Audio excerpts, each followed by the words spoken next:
Police Friday night, hours after being charged with 10 counts of aggravated criminal sexual abuse. Kelly's attorney, Stephen Greenberg, says his client, who remains in custody on $1 million in bonds, is devastated. Here is someone who at one point was a huge star, and now he's sitting behind bars, even if it's just for a day. He's got these accusations. Unfortunately, you know, there's this whole hashtag movement. Just because someone says something now and it's 2019, it doesn't make them credible. At the bond hearing, there were alleged victims and Kelly supporters. Joycelyn Savage, whose parents claimed Kelly was keeping her captive, was in court. She had no comment as she left the courthouse. Now, Jerhonda Pace, one of the four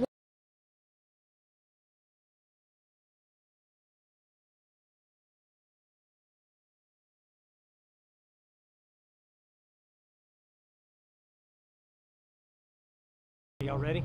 Hold on, let me lower this just a hair. Okay.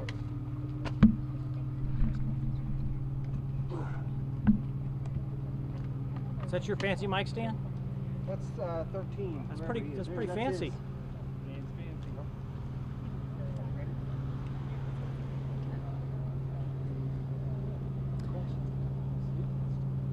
Okay, if y'all are ready, let's go ahead and get started, and that way I can let some of y'all go on and do your own thing. All right, so I am Brian Hawthorne. I'm the Chambers County Sheriff. At the moment, we're here at Fort Anahuac Park in Anahuac, Texas.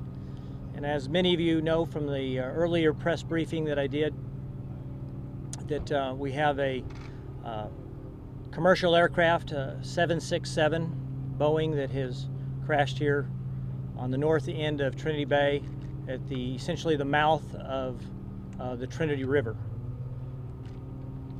I'm going to give you what information I have that's update, and then I'm going to tell you that we will be referring all of our information to the FBI Twitter. The FBI this is now an FBI crime scene that they will be working in conjunction with the Sheriff's Office here and also the National Transportation Safety Board. Most everybody is on the ground here on the park now, working together, and I think you're going to find this is going to be a very smooth joint operation, this investigation of this major incident. We have multiple dive teams that are going to be assisting. Department of Public Safety has their dive team here on the scene. Also, Houston PD has a dive team on the scene, and Baytown Police Department also has a dive team on the scene. We have not found any of the black boxes yet. We do expect that they should be able to be recovered, or at least I'm going to cross my fingers for everybody that they will be recovered. We have regretfully found some remains. Like I told you earlier, I told you that I did not expect that there was anybody that could survive the aircraft accident, and as of now we have found some human remains. I'll take a few questions, but this will be the last thing that we will be doing tonight. The major recovery operation will start in the morning, and we will be operating at the direction of the National Transportation Safety Board in conjunction with the FBI. Anything that I can answer? You call this an FBI crime scene. Why a crime scene? I think the FBI always makes it a crime scene till they identify and make sure that there was not any kind of foul play. And you had mentioned remains were found. Any sense, were they still in the cabin of the plane? They were not. They were not. Repeat the question. What did she ask you? I couldn't hear the question. She'd asked if the remains were inside the airplane, and they were not. Sheriff, are you confirming the 3 fatalities, or are you just confirming remains? We're just confirming remains.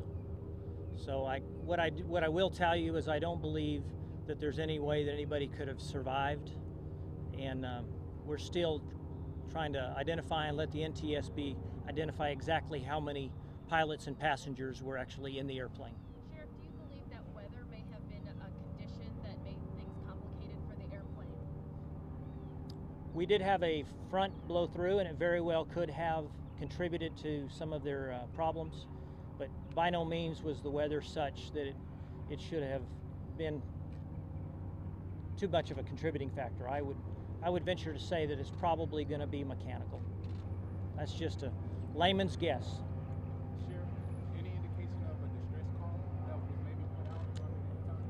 At this time, that's all under investigation with the FAA and the NTSB. So at this point in time, I don't believe that we've been able to confirm.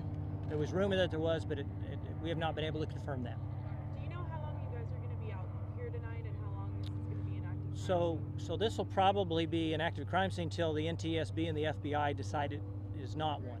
I would venture to say we'll probably be out here weeks.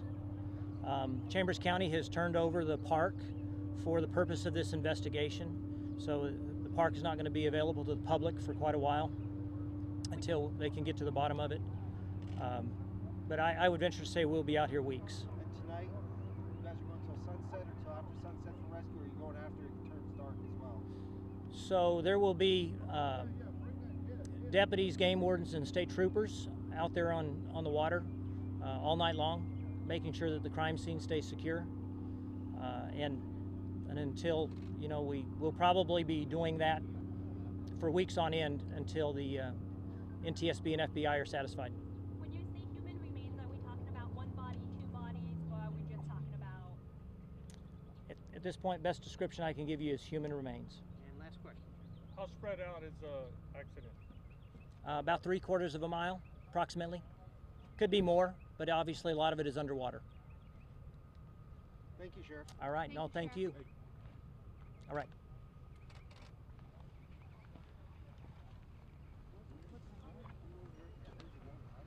Yeah, we was coming in